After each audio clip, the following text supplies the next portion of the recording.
যদি কেন্দ্র সরকার জোর করে ওয়াকফ আইন পাশ করে তখন মাথায় কাফন বেঁধে আমাদের রূপ আমরা ইনশাআল্লাহ দেখাবো। হিন্দু ভাইদের আমি তাদের সঙ্গে ঝগড়ার আমাদের নেই, কিন্তু জিজ্ঞাসা করি মসজিদের ইমাম কে হবেন, মোতাওয়াল্লি কে হবেন, এটা কি হিন্দু ভাইরা ঠিক করতে পারবেন? তাদের কি যোগ্যতা আছে?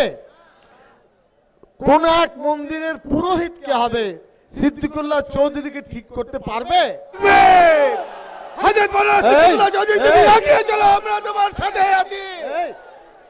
আপনাদের এটা খুব ভালো করে বুঝবেন। আর পারের লড়াই অস্তিত্বের লড়াই, জীবনে বেঁচে থাকার লড়াই। এটা কোনো রাজনৈতিক চর্চা করার লড়াই নয়। এই লড়াই হলো নিজস্ব সম্পদ রক্ষা করার লড়াই। নবীজি সাল্লাল্লাহু আলাইহি সাল্লামের কাছে গেলেন, নবীজি বললেন আমি সেই সম্পত্তি ওয়াকফ করো আর উৎপন্ন ফসলকে সদকা করে দাও। নবীজি সাল্লাল্লাহু আলাইহি সাল্লামের কাছে ওয়াকফের বিষয়ে উহুদের যুদ্ধে পড়েনি? ওয়াকফ কাকে বলে তারা জানেন না? এটা আমাদের কর্তব্য। আমরা বলবো না তো বলবে কে?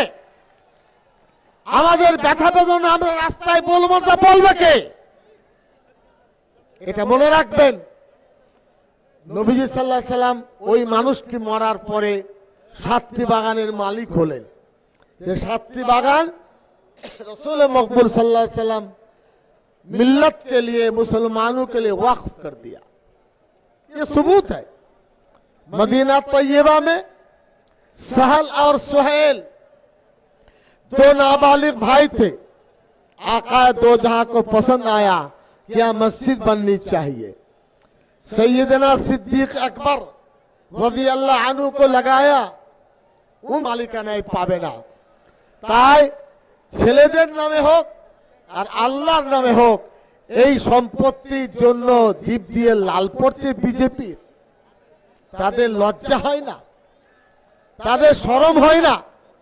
হ্যাঁ, আমাদের সম্পত্তি কেড়ে নিতে চাচ্ছ? হবে না।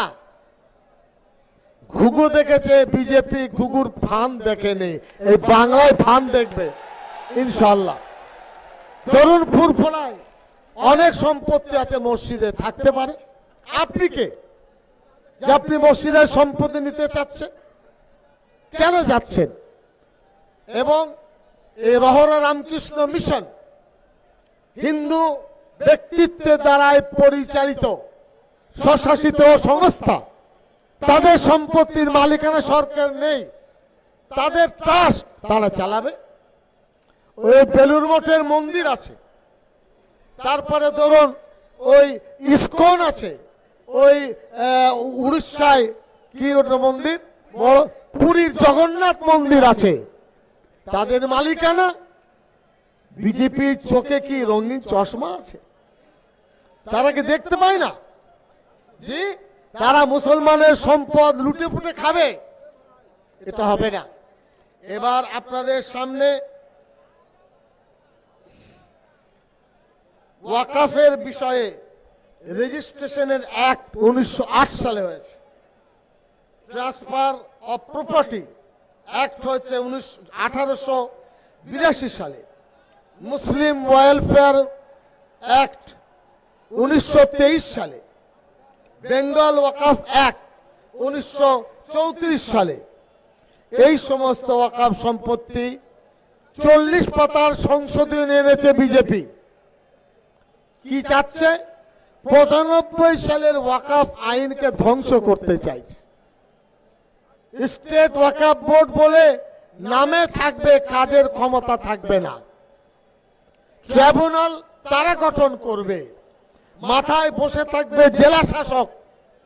হিন্দু ভাইদের আমি তাদের সঙ্গে ঝগড়ার আমাদের নেই, কিন্তু জিজ্ঞাসা করি মসজিদের ইমাম কে হবেন, মোতাওয়াল্লি কে হবেন, এটা কি হিন্দু ভাইরা ঠিক করতে পারবেন? তাদের কি যোগ্যতা আছে? কোন এক মন্দিরের পুরোহিত কে হবে সিদ্দিকুল্লাহ চৌধুরীকে ঠিক করতে পারবে? পারবে না। জোর করে চাপিয়ে দিতে চাচ্ছে।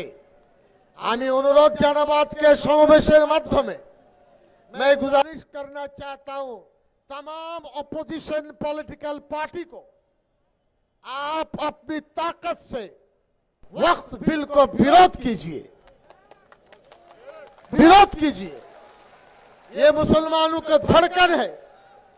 हम किसी जात पर नहीं, अल्लाह पर भरोसा है और हिंदुस्तान सेकुलर मुल्क है। कॉन्स्टिट्यूशन में हमको आजादी दी गई, हम चलेंगे, जमीन खरीदेंगे और इदारा कायम करेंगे। आप कौन होते हैं साहब, जाट साहब? इसलिए समस्त विरोधी राजनैतिक दलेर प्रति आजकेर समावेश आह्वान करছে সর্বশক্তি দিয়ে এই ওয়াকফ বিলকে প্রত্যাহারের দাবি আপনারা জানান। হাত তুলে বলুন সমর্থন আছে না নেই?